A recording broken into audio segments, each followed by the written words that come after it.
Match day 2 is finished and we are 1 week closer to getting Manchester City football back.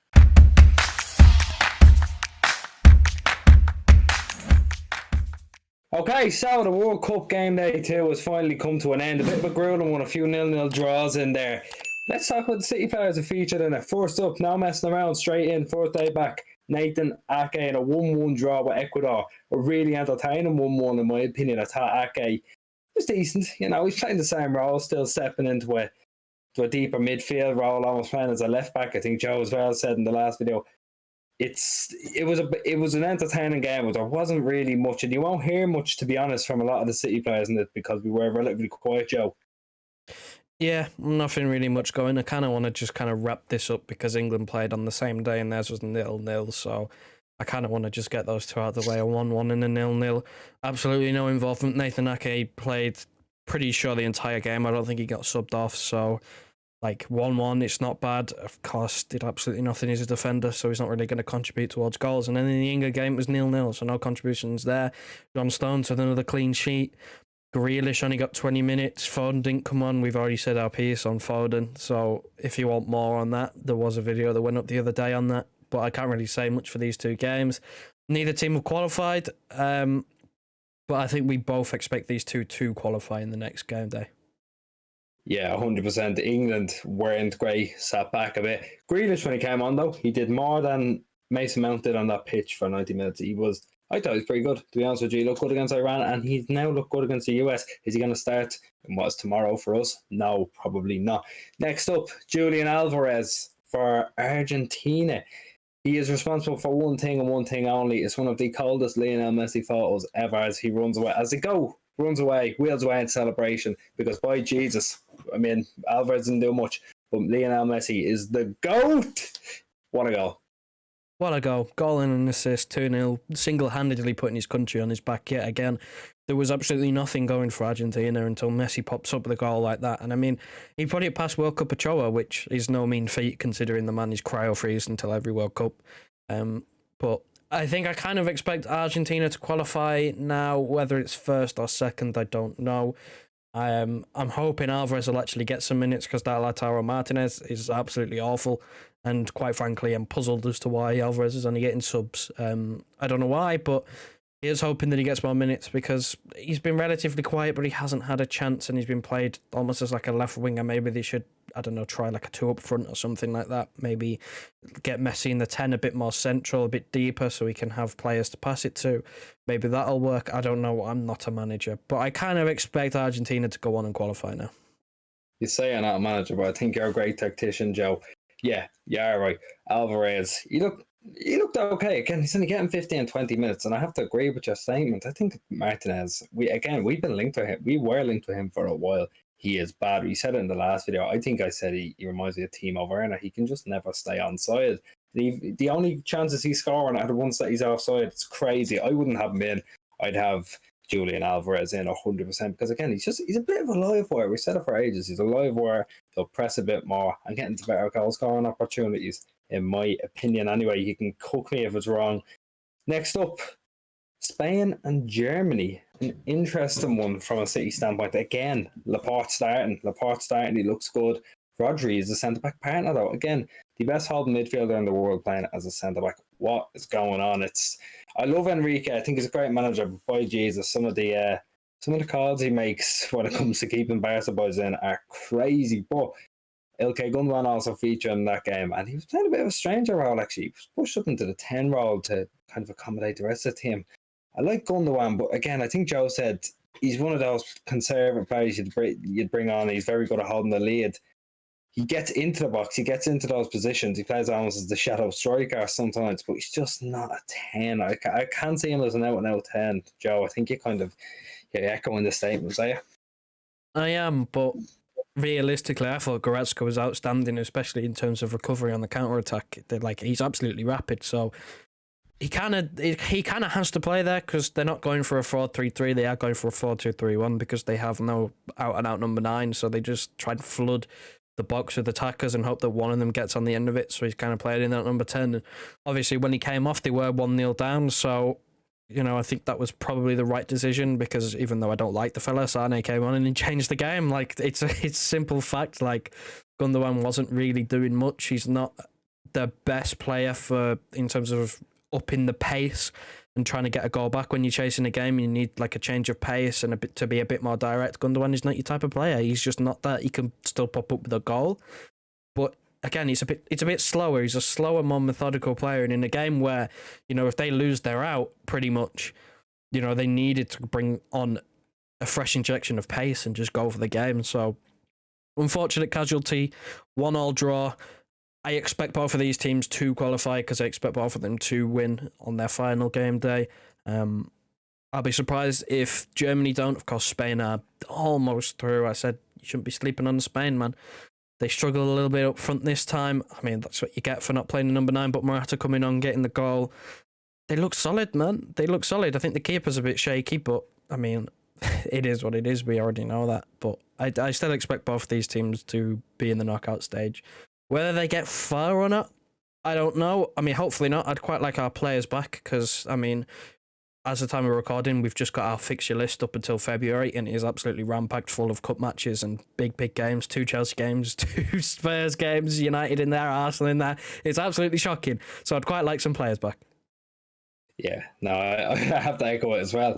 Like you said, I think when Sané came on for Germany, completely changed it. But I wouldn't bring Sané on at the sacrifice of the precious Jamal Musiala. Play that man up front. I think everyone was clamouring for a centre forward, false nine, whatever you want to call it, because that's what they play with. You put Musiala in that position. I mean, he's looking dangerous. It also opens up another spot for Leroy Sané. If, again, you don't have to start him, I don't like him, keep him on the bench for all I care. But I don't know. I think that there's something scratching at the door there for Germany, crying to get out. But again, in that, I can see them both getting through, especially since Japan, dropped 3 points, which was crazy. The same day, Belgium and Morocco. Kevin De Bruyne featured in that, didn't he, Joe? A little bit of there was a bit of a commotion going into the game, wasn't there? Kind of, he said they were too old to win the World Cup, which was, defeatist, it's been called. Very defeatist mentality. But, I mean, he's been proven right or wrong, I mean? Like, they're really not looking good. They're not, no, and they are almost out. I mean, listen, he shouldn't. We might do a video on this. I don't know, so I don't really want to go too far in depth. But realistically, he shouldn't be saying that. You should always believe he has a chance to go and win the tournament. This is their golden generation. He shouldn't be saying they're too old. That's just completely unprofessional. But they are now in a bit of a sticky situation where they have to go and beat Croatia, who are currently top of the group, to go and qualify for the knockout round, and that would probably put Croatia out. So realistically, Croatia still have something to play for, so that's going to be a tough game. Which way it pans out, I don't know. I'm leaning more towards Croatia because, I mean, they scored, 4-1 against Canada, albeit it was Canada, but Belgium only nicked a 1-0. So, Belgium don't look good at all, and I'd be happy if they came home, honestly, because despite the poor showing from this World Cup from De Bruyne, I would quite like him back as soon as possible, please, and thank you. Yeah, no, 100%. All of our players can get knocked out tomorrow, and I couldn't give a shite, to be honest. But again, it was very, very, very, very, very, very poor showing, in my opinion. Next up, the 4 o'clock game today. I was trying to work it out. Manuel Akanji. I don't know why I started this, but Manuel Akanji today. I understand the ball might come off his arse for that goal. I thought he was outstanding today. I thought his kind of last man tackles were great. Just his breaking up a play was fantastic. Almost as if we're describing the whole midfield. Akanji was fucking outrageous today. I thought it was just a bit unlucky that they kind of lost, wasn't it, Joe? Yeah, it took a wonder strike from Casemiro. I didn't watch this game, but I watched the goal back, and probably one of the goals of the tournament. And let's be clear, it took something out of the blue really to go and actually beat Switzerland. That's how good they were and how organised they were. I feel like they will feel hard done by to be sitting there looking at a 1-0 loss, because I thought they were, on paper at least, I didn't watch the game on paper, they looked very, very good. And Akanji, again, was part of that, which comes as no surprise to us, having watched him for, pretty much every game since he signed for us. He's a very, very, very good defender. So I feel a bit hard done by. Of course, Brazil, Ederson didn't play again. We don't expect him to play at all. Maybe he'll play in match day 3 because Brazil are qualified. Maybe he'll get a run out, give Alisson, put him on the bench, give some players a run out that don't, would probably not normally get a run out, purely because Brazil are qualified. So maybe we'll have something to say in match day 3. I mean, probably not, because goalkeepers don't really get the limelight. But he might play then. But of course, Brazil are through, France are through, and Portugal, which we'll get onto, they're through. So, we've got some teams through already. Of course, I still expect Switzerland to probably qualify. I don't know how their group looks, but I just think in terms of their group, I think they play South Korea. I'm not too sure if they're in their group. Whoever they play next, I expect Switzerland to go through. But again, like is the common theme we keep saying, after these group stages, we could not care less if all of our players get knocked out tomorrow. In fact, we'd probably prefer that in terms of club football, because that's our focus. I'm sure the players probably think differently, but from our point of view, just come home as soon as possible, please. No injuries, thank you. Yeah, 100%. Switzerland are sat in second, 2 points clear. I think their next game comes down to decide it, but look, they're good enough. I really do expect them to go through last, but yeah, last but least, because it was the most boring, dull match I've ever seen, and both teams played dreadful football. Portugal and Uruguay, we had 3 players in there. Cancelo not having that bright a tournament. Ruben Diaz pocketed big man Darwin Núñez, again, best striker in the world, best striker of all time, Darwin Núñez, pocketed by Ruben Diaz. And Bernardo Silva, the biggest engine in football. He was fantastic. He was everywhere. Just covered so much ground. You could see what it meant to him. It's just every week with City, isn't it? It is. We have a lot of Portuguese players, so that's really... well, of course, I'm English, so of course I will keep an eye on England. But apart from that, it's Portugal purely because of the amount of players that we have playing for Portugal. I thought Bernardo Silva, again, he didn't get any involvements, but he was still good. Ruben Diaz continues to not look his best. If I must say, he doesn't look his best. I don't know what that's due. Maybe because he's not really playing too much football at club level. Maybe it's just the entire international side of things where, his back four, his centre-back partner seems to be either a holding midfielder or a 39-year-old Pepe, and then he's got Núñez, absolutely dreadful footballer. As his fullback, he's got Ruben Neves sitting in front of him. He's not a natural holding midfielder, like they're very exposed. I don't know, but whatever the excuse that you might want to come up with may be, I don't think it's been particularly great, but they're qualified, so that is their goal. They're qualified. They've managed to get through the last game.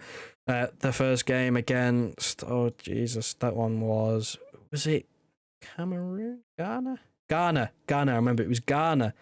They managed to get through that by the skin of their teeth, and they managed to get through this one, which wasn't by the skin of their teeth, because Uruguay were just awful. Uruguay were dreadful. I don't know what the right back, or I'm looking at it, it's actually a 3-5. It's a 3-5, and I'm looking at whatever that wing back was doing, playing.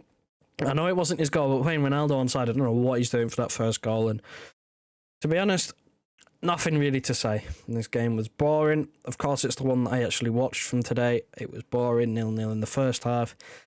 Nothing to shout about at all whatsoever. Portugal are through, so of course I'm not going to say I expect them to qualify. They are qualified. I don't expect them to go too far though, because they don't look great. Yeah, no, I thought they were piss poor. I think a lot of people said the same thing in the last one when they had your man Santos still there. Very poor manager, doesn't like to do much. But look, again, that's kind of it for it. That's a City roundup, because boy Jesus, some of the games that were featured are boring out, man. They were so poor. All the entertaining games had non-City players in. That was the thing, wasn't it? Every single game that was high scoring, especially the ones, obviously today as of recording, that have just gone, the high scoring ones, they didn't feature any of our players. Yeah, so we were kind of just sat there neutral. I'm neutral in every game anyway, except when it comes to Uruguay. I kind of have wanted Uruguay to do well. And England. You want us to lose every game. Sorry, whoever England are playing, I've been Iranian and American so far. Come on the wheels. Right, look, we're going to wrap it up there, right? Again, not much doing. We'll see you for the end of next game week. Next week, probably this day next week. We'll see you later. Thanks very much for watching. Get us 5K. Listen to your heart, tell me who you wanna be. We can always start to believe. Listen to your heart, tell me that you understand.